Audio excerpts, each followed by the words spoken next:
नमस्कार दोस्तों, बहुत बहुत स्वागत है आपका हमारे यूट्यूब चैनल AR एकेडमी में। उम्मीद करते हैं आपको हमारी अरुण कात्यायन की यह सीरीज पसंद आ रही होगी। तो आज हम इसी सीरीज में अपना नेक्स्ट लेक्चर लेकर आए हैं, जिसमें आज हम पढ़ेंगे एनिडेशन और एलिलोपैथी के बारे में। बहुत ही इम्पोर्टेंट है ये, खास करके एलिलोपैथी। तो चलिए बिना किसी देरी के शुरू करते हैं। तो सबसे पहले देखते हैं कि एनिडेशन क्या होता है।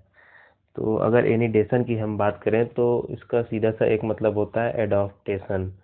मतलब जो अलग अलग तरह के जीनोटाइप्स होते हैं, किसी स्पीशीज के जीनोटाइप्स होते हैं, वो अपनी इकोलॉजी इकोसिस्टम में किस तरह से अडॉप्ट करते हैं खुद को, वो हमारा एनिडेशन कहलाता है। इसी तरह यहाँ भी है एनिडेशन। तो एनिडेशन क्या है कि complementary interaction between intercrops in the intercropping system. तो कॉम्प्लीमेंट्री इंटरेक्शन जो होता है इंटरक्रॉप्स में, दो इंटरक्रॉप्स के बीच में, वो हमारा कहलाता है एनिडेशन। कॉम्प्लीमेंट्री इंटरेक्शन का मतलब क्या है कि वो जो है नुकसानदायक न हो। भले ही उससे किसी को फायदा हो रहा हो ना हो रहा हो, लेकिन वो नुकसानदायक न हो। इस तरह से जब दो इंटरक्रॉप्स के बीच में, दो या दो से अधिक इंटरक्रॉप्स के बीच में जो रिलेशन होता है, वो हमारा एनिडेशन कहलाता है। जैसे when plants are grown as component of the intercropping system, interaction between the component species occurs. तो जब प्लांट्स को इंटरक्रॉपिंग सिस्टम में बोते हैं, तब से ही हमारा एनिडेशन स्टार्ट हो जाता है, क्योंकि कुछ ना कुछ रिलेशन उन दोनों का बनेगा ही। जब दो या दो से अधिक क्रॉप्स को ग्रो करेंगे तो उनका एक रिलेशन बनेगा, वही हमारा एनिडेशन कहलाता है। और वो जो इंटरेक्शन होना चाहिए वो हमारा कॉम्प्लीमेंट्री होना चाहिए।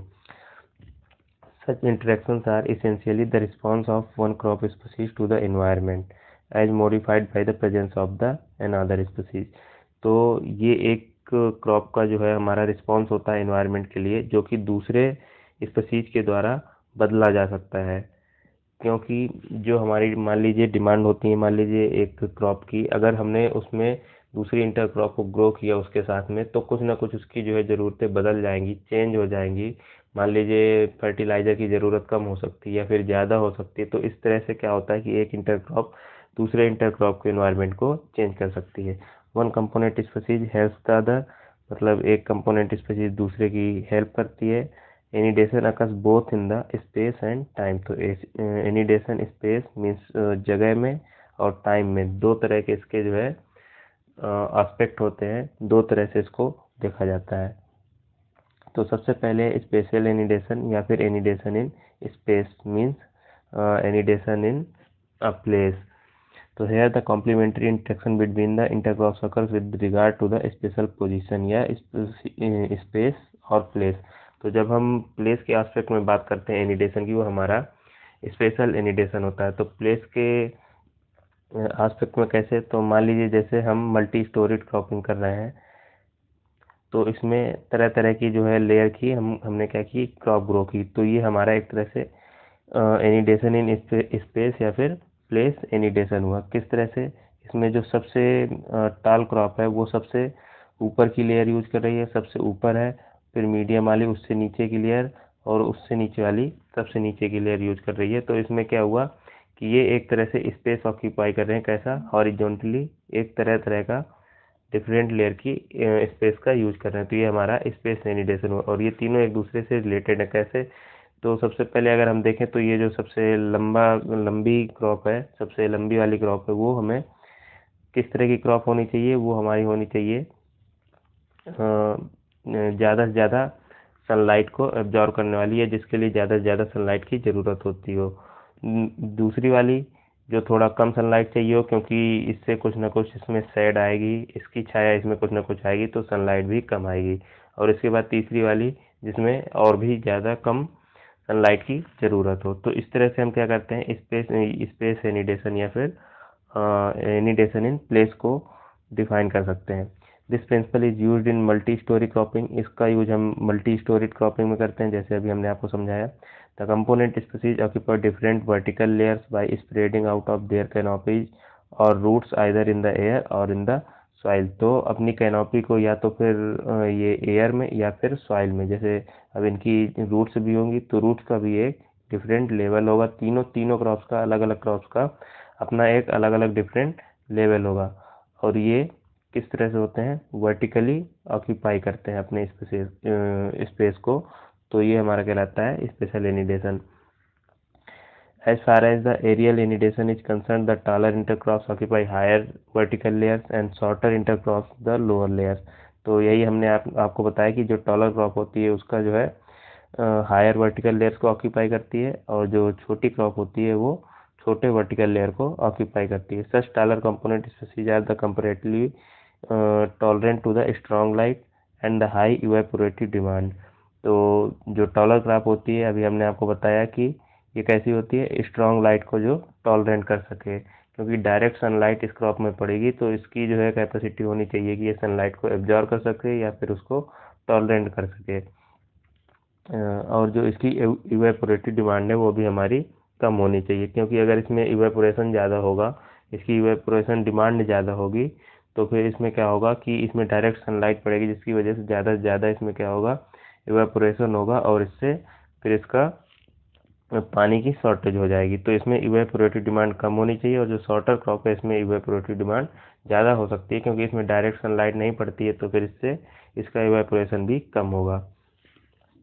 On the other hand, shorter component species are relatively shade-loving and acclimatized to high relative humidity. The principle of the special anidation may also occur in the soil, where rooting pattern and its system of the component species exploit nutrients from different soil layers. Rooting system क्या करेगा हमारा, different soil layer से जो है nutrients का absorb करेगा और उसका एफिशिएंट यूटिलाइजेशन करेगा सॉइल के रिसोर्स का। Intercrops of the different root system, जैसे deep rooted species, shallow rooted species.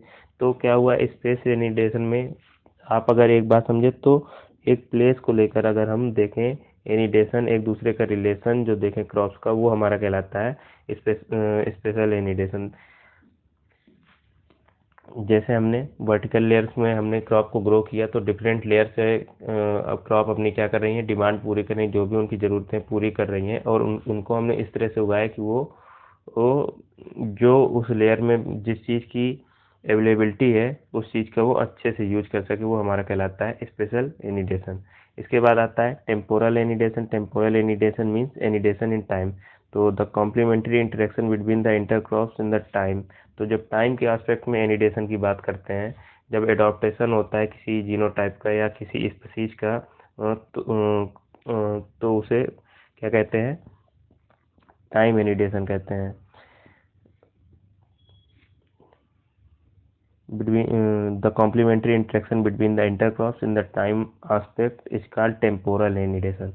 Such intercrops have different natural habit and zero competition। तो इनका टाइम कंपटीशन की वजह से क्या होता है कि अलग अलग टाइमिंग की वजह से इनमें क्या होता है, जीरो कंपटीशन होता है। जो दो या दो से अधिक तरह की हमारी क्रॉप्स होती हैं, इंटरक्रॉप्स होती हैं, उनमें जीरो कंपटीशन होता है, टाइम अलग अलग होने की वजह से, अलग अलग हैबिट होती है। जैसे both the component species has the widely varying duration and different peak demand for light and nutrients. तो अलग अलग जो करेक्टर होते हैं, हमने अगर दो क्रॉप उगाई अलग अलग तरह की, तो उनके जो है करेक्टर भी अलग अलग होंगे, और अगर नहीं भी होंगे तो हमें ऐसी ही क्रॉप उगानी है इंटरक्रॉपिंग में जिनके करेक्टर अलग अलग हों। तो उनके करेक्टर अलग अलग होंगे, किस तरह से अलग हो सकते हैं, जैसे लाइट और न्यूट्रिएंट्स की जो डिमांड है, हमने आपको पहले भी समझाया है कि वो सबका एक क्रिटिकल पीरियड होता है, जब उस टाइम पे प्लांट्स को वो चीज़ ज़रूरी है। अगर वो चीज़ उस टाइम पे नहीं मिली तो फिर उससे क्या होगा, प्लांट्स की ग्रोथ नहीं होगी। तो इस तरह की क्रॉप हमें उगानी चाहिए कि लाइट और न्यूट्रिएंट इन सबका जो है कंपटीशन वगैरह बिल्कुल भी ना रहे। तो ये हमारा टाइम एनिडेशन कहलाता है कि टाइम के साथ हम एक तरह से खिलवाड़ कर रहे हैं क्रॉप के, इस तरह से हम क्रॉप उगा रहे हैं कि उनके टाइम में कोई भी सिमिलरिटी ना है किसी भी चीज़ के लिए, तो हमारा टाइम एनिडेशन कहलाता है। 10 competition between the intercrop is reduce. इससे क्या होगा, कंपटीशन हमारा इंटरक्रॉप के बीच में कम हो जाएगा।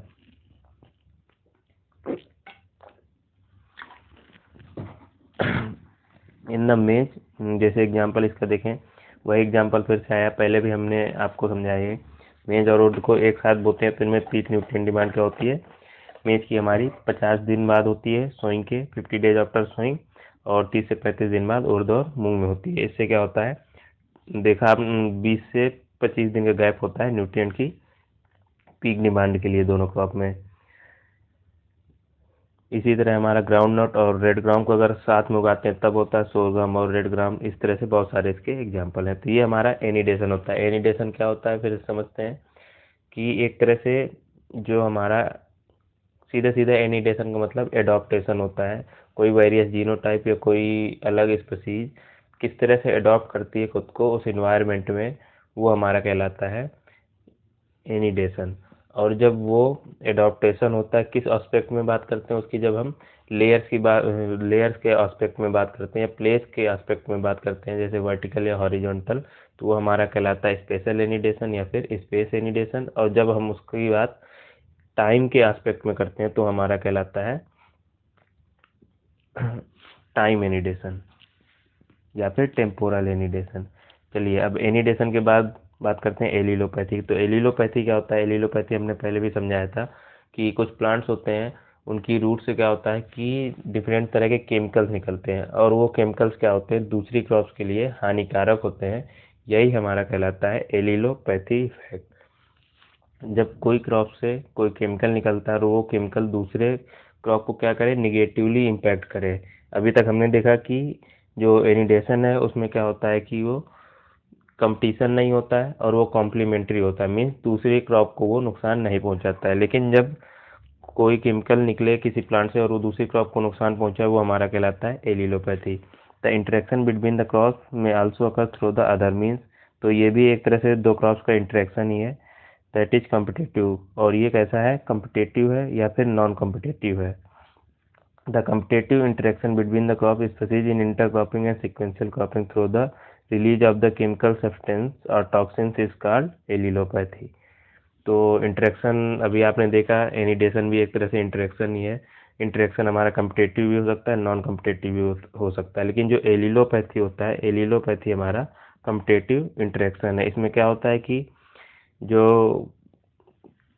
इंटरक्रॉपिंग में क्रॉप होती हैं, सिक्वेंशियल क्रॉपिंग में क्रॉप होती हैं, वो अफेक्ट होती हैं कैसे, केमिकल सब्सटेंस जो निकलता है एक क्रॉप से, उससे दूसरी क्रॉप हमारी अफेक्ट होती है।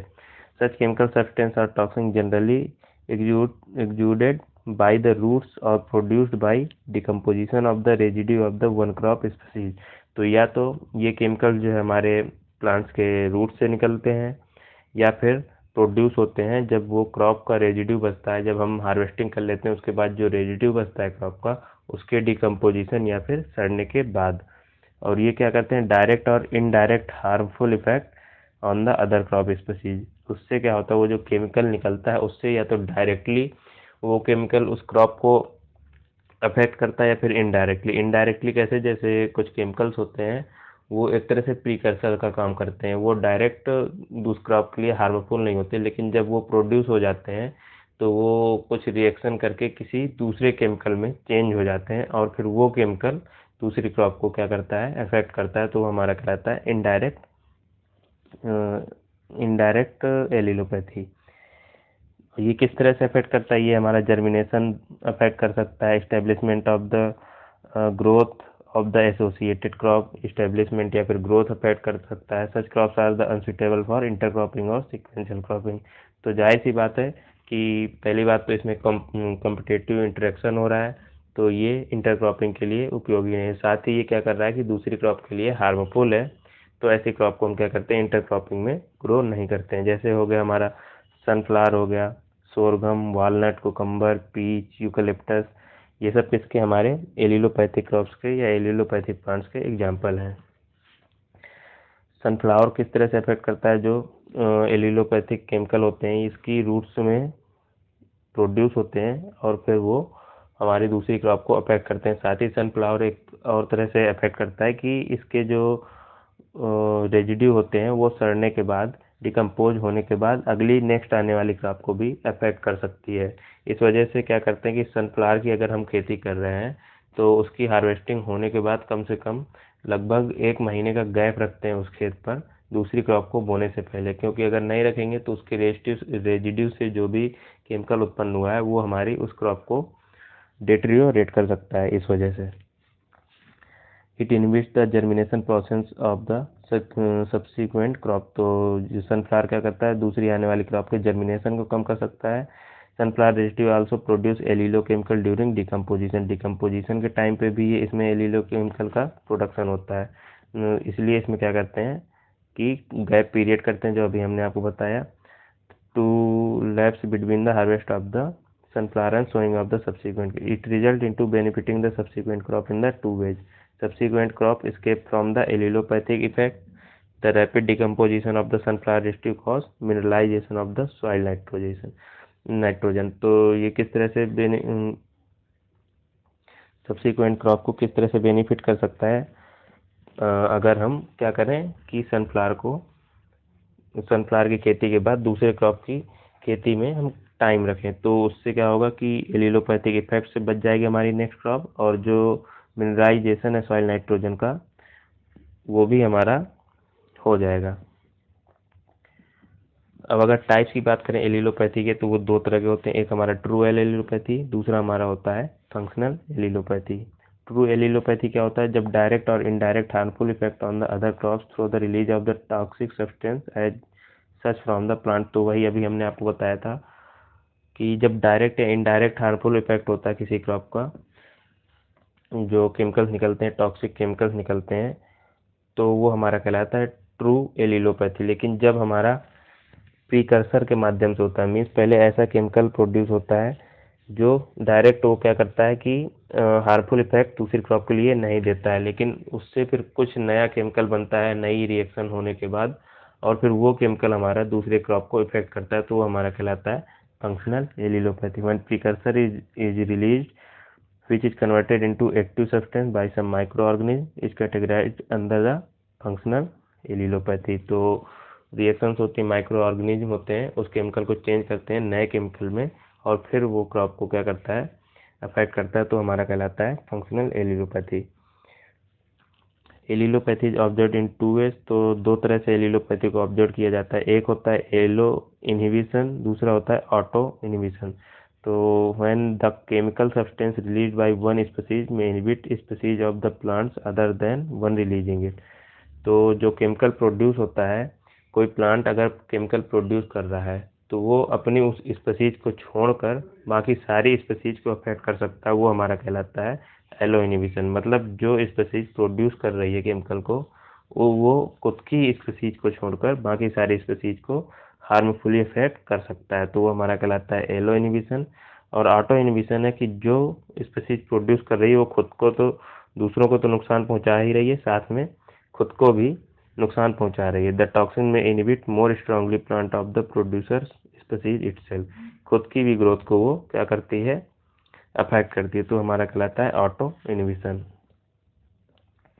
एलिलो केमिकल्स क्या है? तो वही एक बार फिर से ये डिटेल में दिया हुआ है। तो जो भी केमिकल्स प्रोड्यूस होते हैं वो हमारे एलिलो केमिकल्स हो गए एलिलोपैथिक इफेक्ट में, या एलिलोपैथिक प्लांट्स में जो भी केमिकल हमारे रिलीज होते हैं वो हमारे एलिलो केमिकल कहलाते हैं। Such type of the chemical release by the plant which so allelopathic are known as the allelochemical. तो जो भी एलिलोपैथिक इफेक्ट दिखाते हैं केमिकल्स, हमारे एलिलो केमिकल्स कहलाते हैं। The genetic makeup of the plant and the surrounding environment may affect the type of the quantity of the allelochemicals. तो बहुत सारे फैक्टर्स होते हैं जो कि एलिलो केमिकल्स के प्रोडक्शन के लिए हमारे कम या ज़्यादा कर सकते हैं। जैसे कुछ जेनेटिक हो गए, कुछ इन्वायरमेंटल भी हो गए, तो ये बहुत सारे फैक्टर्स होते हैं जो अफेक्ट करते हैं एलिलो केमिकल के प्रोडक्शन को। Some of the organic substance exudates by the roots may inhibit the growth of the neighbouring species. जैसे कुछ ऑर्गेनिक सब्सटेंस होते हैं जो कि ग्रोथ को रोक सकते हैं, जो अगल बगल कोई क्रॉप लगी हो उसकी ग्रोथ को रोक सकते हैं। जैसे वालनट हो गया, कुकम्बर हो गया, पीच हो गया, इनके जो लिविंग रूट में एक जो क्या होता है कि एक तरह का एलिलो केमिकल होता है, और वो अपनी अगल बगल की क्रॉप को क्या कर सकते हैं, डेटेरियोरेट कर सकते हैं, उसकी ग्रोथ को कम कर सकते हैं।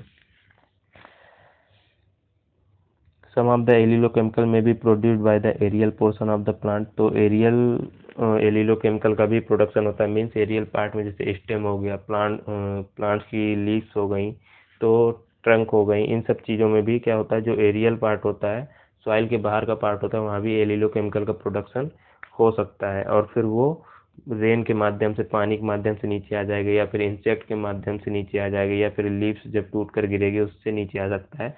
तो कई तरह के मीडियम होते हैं, वो फिर से ज़मीन में आ जाएगा और फिर वो दूसरी क्रॉप को अफेक्ट कर सकता है।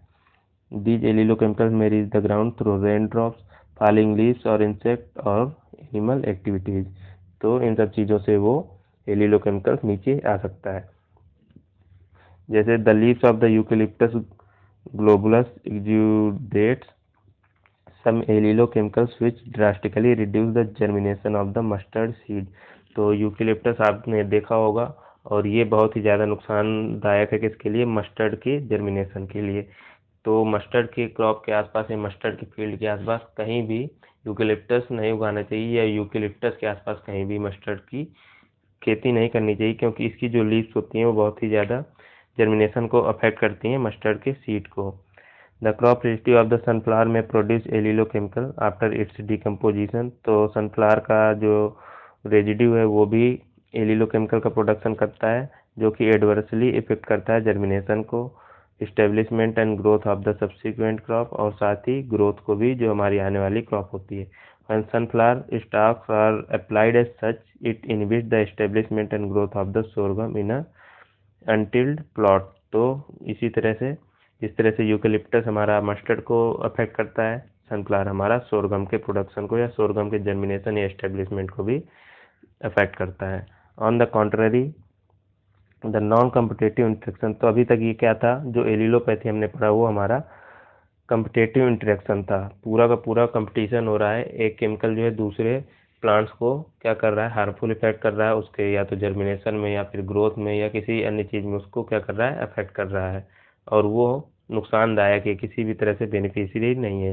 लेकिन इसके अपोजिट अगर बात करें तो नॉन कॉम्पिटेटिव इंटरेक्शन भी होते हैं क्रॉप्स में कुछ, जिससे क्या होता है कि कुछ ऑर्गेनिक सब्सटेंस रिलीज होते हैं और वो हमारा स्टिमुलेट करते हैं, ग्रोथ को बढ़ाते हैं, दूसरे क्रॉप की ग्रोथ को बढ़ाते हैं या फिर उसे किसी न किसी तरह से बेनिफिट पहुंचाते हैं, तो वो हमारा कहलाता है non competitive interaction. On the contrary, the non-competitive interaction between the crop species through the release of the organic substance may also be possible। तो non-competitive interaction भी possible है।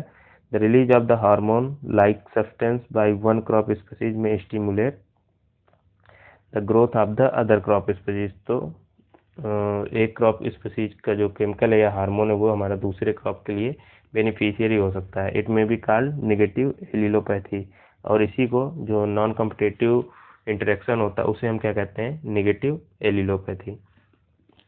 But the release of the nitrogen from the root nodules of the legume is not considered as negative allelopathy. तो ये जो nitrogen होता है, nitrogen का जो फिक्सेशन होता है रूट नोड्यूल्स के द्वारा दलहनी फसलों द्वारा, वो हमारा नेगेटिव एलिलोपैथी में नहीं आता, वो हमारी एक अलग प्रोसेस है। चलिए अब बात करते हैं लेग्यूम इफेक्ट की। तो लेग्यूम इफेक्ट क्या होता है, तो beneficial effect of the legumes in any crop rotation and intensive cropping system is term as the legume effect. तो जो हमने आपको पढ़ाया था कि क्रॉपिंग सिस्टम क्या होता है, क्रॉपिंग पैटर्न क्या होता है, तो जब हम किसी क्रॉपिंग सिस्टम में लेग्यूम्स की क्रॉप लेते हैं और उस क्रॉप की वजह से जो भी हमें फ़ायदा होता है, बेनिफिशियली इफेक्ट होता है। फ़ायदा किस तरह से हो जाएगा, मेन फ़ायदा जो हमारा होगा वो पहले तो नाइट्रोजन की अवेलेबिलिटी से होगा। तो उस क्रॉपिंग सिस्टम में उस लेग्यूम की वजह से जो भी फ़ायदा होगा वो हमारा कहलाता है लेग्यूम इफेक्ट। एक तरह से लेग्यूम किस तरह से इफेक्ट कर रही है हमारे पूरे क्रॉपिंग सिस्टम को, वो हमारा कहलाता है लेग्यूम इफेक्ट। पहले तो वो न्यूट्रिएंट की अवेलेबिलिटी को बढ़ाएगा, साथ ही डीप रूटेड जड़ें होती हैं तो सॉइल को भी पोरस बनाएगा। फिर उसके बाद जब उसका डिकम्पोजिशन होगा उससे भी कुछ ना कुछ हमें ऑर्गेनिक मैटर या कुछ भी प्राप्त होगा, तो वो हमारा कहलाता है legume effect. Inclusion of the legumes in the cropping system is beneficial as many ways. तो किस तरह से बेनिफिशियरी है लेग्यूम्स को अगर हम किसी क्रॉपिंग सिस्टम में उगाते हैं, तो ये क्या करता है, fix atmospheric nitrogen in root nodules and thus improve the nitrogen status of the soil. Soil का नाइट्रोजन का फिक्सेशन करता है सॉइल में। Saves up to 25% of the recommended level of the nitrogen. खुद ही जब ये क्या करता है कि नाइट्रोजन का फिक्सेशन करता है, तो इससे हमारा 25% के लगभग जो है नाइट्रोजन का एप्लीकेशन कम करना पड़ता है। जो बाहरी फर्टिलाइजर हैं जैसे यूरिया हो गया, डीएपी वगैरह हो गया, तो इन सब का यूज हमें कम करना पड़ेगा। तो इससे क्या होगा, इनपुट भी हमारा कम लगेगा। और जो हमारी आने वाली सीरियल्स की क्रॉप है, जैसे हमने चने के बाद कोई सीरियल्स की क्रॉप ली, तो उसमें भी हमें क्या करना होगा, 25% हमें कम एप्लीकेशन करना होगा मैन्योर या फर्टिलाइजर का। The crop residue and root nodules of the legume release nitrogen during decomposition of the for the use of the succeeding crop. तो वही बात हमने बताया कि जो क्रॉप रेजिड्यू भी रह जाएगा वो भी हमारा किसी न किसी तरह से बेनिफिशियरी होगा, जो हमारी नेक्स्ट आने वाली क्रॉप होगी। लेग्यूम्स एब्जॉर्ब सॉइल फास्फोरस मोर इफिशिएंटली। लेग्यूम्स में क्या होती है कि सॉइल की फास्फोरस को बहुत अच्छे से एब्जॉर्ब करने की कैपेसिटी होती है। And part of this mobilised phosphorus in organic form is available to the succeeding crop. तो कुछ जो ऑर्गेनिक फॉर्म होता है फास्फोरस का, वो हमारा क्या होता है, आने वाली जो दलहनी के बाद जो हम क्रॉप बोएंगे उसके लिए अवेलेबल होता है। It means legume convert in organic phosphorus into organic form of the phosphorus. तो लेग्यूम्स क्या करते हैं, इनऑर्गेनिक फास्फोरस को हमारा ऑर्गेनिक फॉर्म में बदल देते हैं और फिर आगे आने वाली क्रॉप्स के लिए वो हमारा यूजफुल होता है। Thus it is able to extract insoluble form of the soil phosphorus. इस तरह से जो इनसॉल्युबल फॉर्म होता है सॉइल फास्फोरस का, वो प्लांट्स के लिए अवेलेबल हो जाता है। इसके बाद लेग्यूम्स है greater root cation exchange capacity. तो सीईसी क्या होता है, ये जब हम सॉइल साइंस का पोर्शन आएगा तब पढ़ाएंगे, लेकिन आप इतना याद रखिए कि लेग्यूम्स में जो है कैटायन एक्सचेंज कैपेसिटी ज़्यादा होती है सीरियल्स की अपेक्षा, और ये हमारे प्लांट्स के लिए अच्छा होता है। The plants with greater root CEC are capable of the absorbing more of the divalent cation such as the calcium and magnesium. तो जो डाइवेलेंट कैटायंस होते हैं, रूट कैटायन एक्सचेंज कैपेसिटी होने की वजह से, ज़्यादा होने की वजह से रूट्स क्या करते हैं, इस तरह के कैटायंस को ज़्यादा एब्जॉर्ब कर सकते हैं, जैसे कैल्शियम हो गया, मैग्नीशियम हो गया। लेकिन ये but they can not compete effectively with the cereals in the absorption of the monovalent cation like potash. तो लेग्यूम्स क्या होता है, इनकी कैटायन एक्सचेंज कैपेसिटी होती है और डाइवेलेंट कैटायन को ये एब्जॉर्ब कर सकते हैं, लेकिन इनकी कैपेसिटी इतनी भी नहीं होती है कि मोनोवेलेंट कैटायंस को ये एब्जॉर्ब कर सके जिस तरह से सीरियल करते हैं। तो ये हमारा हो गया लेग्यूम इफेक्ट। लेग्यूम इफेक्ट क्या हुआ, लेग्यूम का जो भी इफेक्ट होता है उस क्रॉपिंग सिस्टम में, वो वही हमारा लेग्यूम इफेक्ट कहलाता है। इसके बाद आता है सोरगम इफेक्ट। तो सोरगम इफेक्ट, सोरगम क्या होता है कि ये एक सीरियल क्रॉप है, आप जानते हैं। सीरियल क्रॉप्स में क्या होता है, इनमें नाइट्रोजन फिक्स करने की कैपेसिटी नहीं होती है। तो सोरगम क्रॉप जब ग्रो करते हैं या किसी और कोई सीरियल क्रॉप ग्रो करते हैं, तो उसमें एक लेवल से बहुत ही ज़्यादा क्या कर सकता है, वाइट CN रेशियो होने की वजह से इसमें बहुत ही ज़्यादा फर्टिलाइज़र की आवश्यकता होती है, और फिर इसमें इतना ज़्यादा एग्जॉस्ट हो जाता है, उस सॉइल को इतना ज़्यादा एग्जॉस्ट कर देती है न्यूट्रिएंट ले लेके, कि जो आगे आने वाली नेक्स्ट जो हम क्रॉप ग्रो करेंगे उसके लिए शुरू में ज़्यादा नाइट्रोजन की आवश्यकता होती है ताकि वो अच्छे से जर्मिनेट कर सके। तो यही हमारा कहलाता है सोरगम इफेक्ट। एक तरह से वो एग्जॉस्ट कर देती है पूरे उस फील्ड को सोरगम, न्यूट्रिएंट की अवेलेबिलिटी के लिए। वही हमारा सोरगम इफेक्ट कहलाता है। The nutrient status of the soil is exhausted by any fast growing cereal। तो जरूरी नहीं वो सोरगम की क्रॉप हो, कोई भी सीरियल हो सकता है जो फास्ट ग्रोइंग होता है। और सीरियल्स में क्या होता है कि वो ज़्यादा से ज़्यादा न्यूट्रिएंट्स को लेते हैं और ऊपरी सतह से ही लेते हैं, खुद उनमें कोई भी कैपेसिटी नहीं होती है ताकि वो फिक्स कर सकें न्यूट्रिएंट्स को। The crop residue of the such cereals having wide CN ratio takes a long time to decompose. तो ग्रो होते हैं तब तो वो लेते ही, उसके बाद जब ये डिकम्पोज होते हैं, जब जो रेजिड्यू बचता है, जब हम इनकी हार्वेस्टिंग कर लेते हैं, उसके बाद रेजिड्यू को भी डिकम्पोज होने के लिए बहुत ही ज़्यादा न्यूट्रिएंट्स की आवश्यकता होती है। इसी वजह से आगे आने वाली क्रॉप्स के लिए न्यूट्रिएंट की कमी पड़ जाती है। इसीलिए पहले जब भी उनकी सोइंग करते हैं उस टाइम पे हम पहले फर्टिलाइज़र डोज के एप्लीकेशन के टाइम पे हम थोड़ा ज़्यादा फर्टिलाइज़र का एप्लीकेशन करते हैं। During the process of the decomposition part of the soil nitrogen is temporarily immobilised affecting the succeeding crop. तो इनके डिकम्पोजिशन के टाइम क्या होता है कि इमोबिलाइज्ड होता है जो नाइट्रोजन होता है, या जो भी अवेलेबल फॉर्म में नाइट्रोजन होता है वो अनअवेलेबल हो जाता है। इस वजह से इसको क्या कहते हैं, sorghum effect. Such effect is the more pronounced in the sorghum. और ये सब ज़्यादा सीरियल्स में तो होता ही है, लेकिन सीरियल्स में भी सबसे ज़्यादा सोरगम में होता है, इस वजह से इसको सोरगम इफेक्ट कहते हैं। और जहाँ पर लो फर्टाइल सॉइल होगी और टेम्परेरी डिफिशियंसी ऑफ नाइट्रोजन होगी सक्सीडिंग क्रॉप के लिए।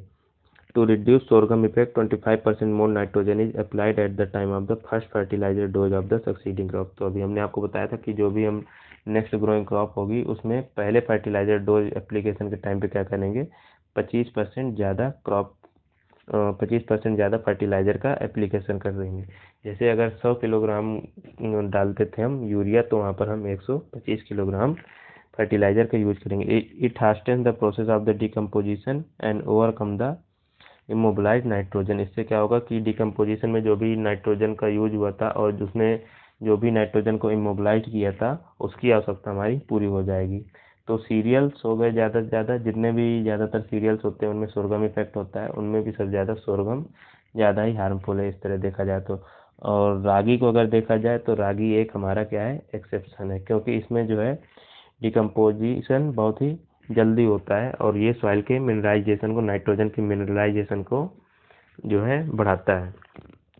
इसी तरह से अगर हम बात करें तो कॉटन इफेक्ट भी होता है। कॉटन क्या होता है कि cotton feeds in the deeper layer of the soil. Cotton हमारी डीप लेयर में जाती है, इसकी जड़ें एडवेंटिशियस नहीं होती, टैप रूट होती हैं। तो ये क्या होता है कि डीपर लेयर्स में जाता है और removes comparatively smaller quantities of the nutrients. और ये क्या करता है, स्मॉल क्वांटिटी लेता है किसकी, न्यूट्रिएंट्स की। तो इसके बाद जो सक्सीडिंग क्रॉप है, having the shallow root system, अगर सैलो रूट सिस्टम वाले इसके बाद हम सक्सीडिंग क्रॉप लेंगे तो इसमें क्या होगा कि देखेंगे कि न्यूट्रिएंट की अवेलेबिलिटी बनी रहेगी, इसमें कमी नहीं होगी, क्योंकि इसकी जो रूट थी, कॉटन की जो रूट थी वो हमारी डीप रूट सिस्टम था। तो इसने यहाँ से इस लेवल से उसने क्या लिया, न्यूट्रिएंट्स लिया। लेकिन जो आगे आने वाली सक्सीडिंग क्रॉप है उसने इस लेवल से उसको न्यूट्रिएंट चाहिए, यहीं तक जड़ें जा रही हैं, तो इस लेवल के तो न्यूट्रिएंट अभी भी बने ही हुए हैं। तो ये हमारा कहलाता है cotton effect. Cotton feeds in the deeper layers of the soil and removes comparatively smaller quantities of the nutrient. Deep layer से लेता है न्यूट्रिएंट और कम मात्रा में जो है न्यूट्रिएंट्स लेता है। The succeeding crop having the shallow root system is able to tap on the unused pool of the nutrient. तो ये जो अनयूज्ड पूल है यहाँ से ये क्या करता है कि न्यूट्रिएंट्स को लेता है in the surface layer of the soil. This effect may be term as the cotton effect. इसी इफेक्ट को हम क्या कहते हैं, कॉटन इफेक्ट।